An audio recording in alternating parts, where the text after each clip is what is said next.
Good morning to all. Myself DR.K, Associate Professor, Department of Biomedical Engineering. Today's topic is IO ports. So what is the need for IO ports? So whenever we need to connect some inputs or we need to get some outputs from microcontrollers, we need these IO ports. IO ports is expansionist input-output ports. So each port may be used as an input or output depending upon the applications. So one of the most useful feature of 8051 is this 4 IO ports, that is port 0, port 1, port 2 and port 3. Port 0, so pin number 32 to 39, so port 0, that is a 0 to 7 pins, totally 8 pins, so 0 to 7 we can take it as a P0.0 to P0.7. So it consists of 3 functions. First function is 8-bit read-write general purpose IO. So normal general purpose we can use an input or output for this 8 bits.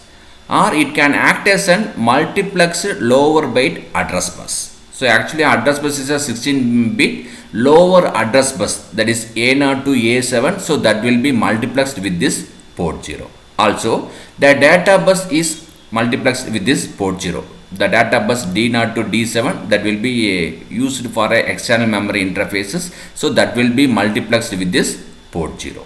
Second one, port 1, so pin number 1 to 8, so P1.0 to P1.7. So it have only the general purpose IO functions. So 8-bit we can use it for both read and write operations.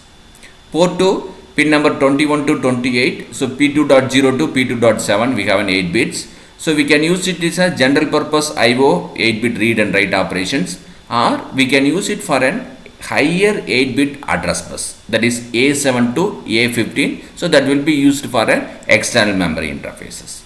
And port 3, it consists of pin number 10 to 17, that is a P3.0 to P3.7. So we can use it as a general purpose IOs, that's a normal input output functions, and we have the special functions. So it's like an external interrupts, timer interrupts and other functions that will be multiplexed with this port 3. So we have a dedicated input output path for this port 3. Look at the hardware structure of IO pin. It consists of D latch. Look at this. This is a D latch. We have the inputs D and clock, and output Q and Q bar. And we have this tri-state buffer. So look at this, tri-state buffer 1 and this is tri-state buffer 2. So whenever we give this control signals, the input will be transferred from this side to this side. So this is the purpose of this tri-state buffer. Look at this M1. So this is the mass transistor. Sometimes we use M2 also. That is a mass transistor 2. Look at this internal CPU bus that will be connected here, and that will be connected for this D pin. And write to latch that will be connected to this clock pin.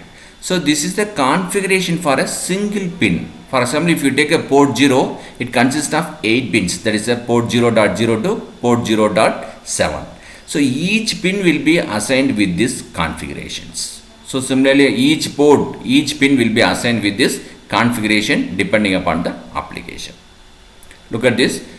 It consists of this D latch and this 2 tri-state buffers and this a transistor M1. So the transistor is open when gate equal to 0, and when gate equal to 1 it will be closed. So tri-state buffer 1, so that will be controlled by this read pin, and tri-state buffer 2, this will be controlled by read latch. So D flip flop, we know the operations, whatever we are giving a 1, so that will be taken as an output for a D also. So whenever we are giving this write to latch equal to 1, it writes the data in the data line to the D latch. Look at the operation, writing 1 to the output pin P1.x. Why we are mentioning P1.x means P1.0 to P1.7, any pin can be considered. So that's why we are mentioning as P1.x. Look at this. This is the flip-flop, tri-state buffers, and then load we have the mass transistors. Look at this. We are feeding the input write 1 to the pin. So we are giving a 1 input to this D. So the 1 is fed to this D. So once D is 1, automatically Q will be the same data. So D is 1 means Q is 1, Q bar is 0. So we are writing a 1, so the Q equal to 1 and Q bar equal to 0. So once if you feed a 0 to this M1 transistor, so we already seen that. So if you feed a 0, the transistor will be open circuit or it will be off state. So what happens? The circuit is open. So the output is this VCC connected to the P1.x through this load. So automatically we output is 1. So we are giving a 1 to this pin. We are getting a 1 from this output pin. So output will be equal to VCC. So that is output is 1. Now look at this another combination, writing 0 to the output pin. So we are going to get output 0. So we are writing a 0 here. Look at this, write 0 to the pin. So once D is written given to this, so what happens? The same copy 0 will be passed to Q. Look at this. So automatically Q bar is 1 because Q and Q bar is always complement in nature. So here 0 automatically we get 1 here. If you feed 1 to this M1 transistor, automatically this transistor is on. Look at this. So once it is on, this transistor is closed. This ground, that is a 0, will be connected to this P1.x. So what happens? Output goes to ground. So output is 0. Similarly, reading high at the input pin. So whatever the present in the input pin, it may be a high or low, that should be read to the pin. How it happens? Look at this. So we write this 1 to this D. Look at this. So making an input port, we are write this 1 to this. So Q equal to 1, Q bar equal to 0. So once Q bar is 0, the MOS transistor is off. So whatever the line present in this, because this is in a high impedance state, so whatever the signal present, it may be 0 or 1, that will be read from this pin. So here we have the input is high, so automatically this will be 1. This 1 will be passed to here. Whenever we give this read pin equal to 1, so this will control, this is tri-state buffer 1. So whenever we are giving a 1, so this 1 present in this input is passed to output. Look at this. This will be activate and becomes passes this input to output side, and that signal will be readed in the internal bus. So this is for a single pin. Similarly, if you read it for a 8 pin, you get a 8-bit data.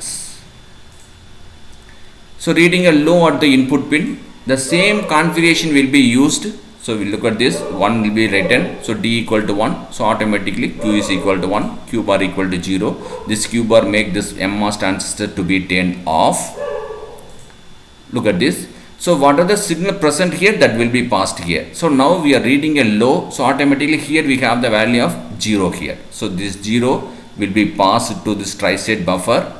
So whenever we give a read pin, that is a read pin equal to 1, so this make a turn on this tri-state buffer, and it passes this 0 from this side to this side, and this 0 will be connected to the internal CPU bus. We can read the value, so that is 0.